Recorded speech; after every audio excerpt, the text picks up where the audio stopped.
Dapur Jakawaru, Pamor Beras Wutah, Tangguh, Hamengkubuwono II.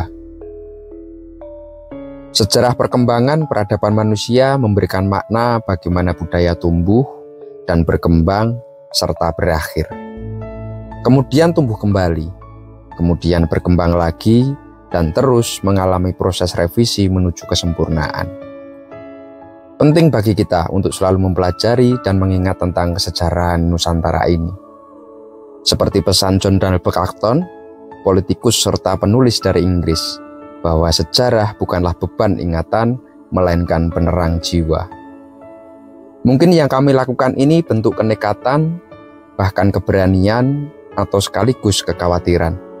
Mengingat kami bukan produk atau lahir dari institusi kesejarahan, tetapi apa boleh buat.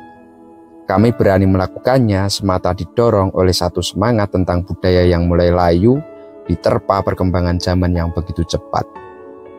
Mudah-mudahan anakku, anakmu, dan anak kita semuanya kelak menjadi pewaris dan pengingat sejarah dan kultur budaya Nusantara. Sri Sultan Hamengkubuwono II, lahir di lereng Gunung Sindoro pada tanggal 7 Maret 1750 dari permaisuri kedua Sri Sultan Hamengkubuwono I. Ia diberi nama kecil Raden Mas Sundoro. Masa kecilnya dilalui bersama ibunya, yakni Gusti Kanjeng Ratu Kadipaten. Pada masa muda Raden Mas Sundoro, hubungan Keraton Jogja dengan Surakarta mengalami ketegangan. Faktor pemicunya adalah batas wilayah yang tidak jelas di antara dua kerajaan tersebut. Jalan damai yang diupayakan melalui jalur pernikahan antara dua kerajaan tidak membuahkan hasil. Hingga pada tanggal 26 April 1774 disusun Perjanjian Semarang atas prakarsa Gubernur VOC, Van de Beek. Perjanjian ini memberi batasan secara tegas atas pembagian wilayah sebagai upaya mencegah konflik terulang kembali.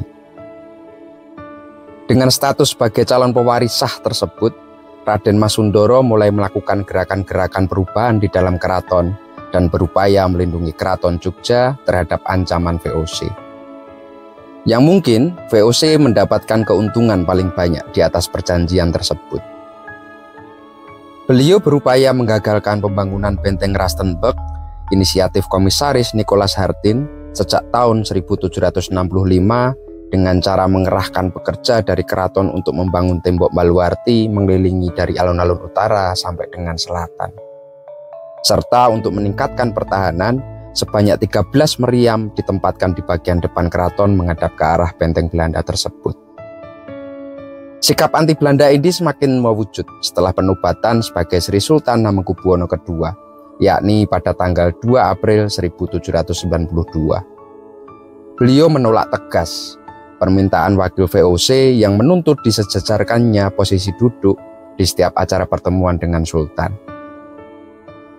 Selain itu, tanpa melibatkan VOC, Sri Sultan Hamengkubuwono II menunjuk sendiri patihnya untuk menggantikan Danurejo I yang meninggal dunia pada Agustus 1799. Sri Sultan Hamengkubuwono II juga meninggalkan karya-karya yang begitu monumental. Beliau dari mulai membentuk korps satuan keprajuritan yang dilengkapi dengan perlengkapan dan persenjataan yang lebih baik, hingga membangun benteng baluarti yang dilengkapi meriam untuk melindungi keraton dari serangan luar. Di bidang sastra, beliau mewariskan karya-karya heroik yang berbau pertahanan dan militer, seperti Babad Nitik Ngayogja dan Babad Mangkubumi. Dua karya babad ini menceritakan perjuangan berdirinya Keraton Yogyakarta. Selain itu, beliau juga memerintahkan untuk membuat berbagai bentuk wayang kulit dengan watak perang dan mengubah wayang orang dengan lakon Jaya Pusaka. Tokoh utama dalam lakon tersebut adalah Bima, yang begitu tepat menggambarkan watak jujur, keras, dan juga tegas dari Sri Sultan Hamengkubuwono II. Begitu juga dengan peninggalan karya Tosan Ajinya. Rasa hormat yang tinggi pada keris nampaknya telah berakar pada pemerintahan Habib II. Harapan dan doa yang terkandung dalam keris tidak hanya diwujudkan pada bentuk fisik semata, namun juga ditiupkan dalam doa-doa yang dipanjatkan oleh sang empu sebelum, di saat dan setelah proses pembuatannya. Keris Luk 11 ini berdapur Jakawaru dengan pamor akodiat meteorit yang indah. Keris Jakawaru termasuk keris yang cukup jarang dijumpai. Jaka dalam bahasa Indonesia berarti jejaka atau anak muda, sedangkan waru adalah simbol dari cinta atau kasih sayang. Maka dapur Jakawaru dimaknai sebagai jejaka yang sedang jatuh cinta. Pusaka dengan simbol cinta dan kasih sayang ini begitu istimewa. Jika ada yang berminat dengannya, silahkan dibawa pulang dengan mengganti maharnya pula. Oh iya, jika konten ini ada manfaatnya, jangan lupa like, komen, dan follow kami. Mudah bagi Anda, namun sangat berarti bagi kami. Mudah-mudahan bisa memperluas pandangan Anda mengenai dunia Tosan Aji. Terima kasih.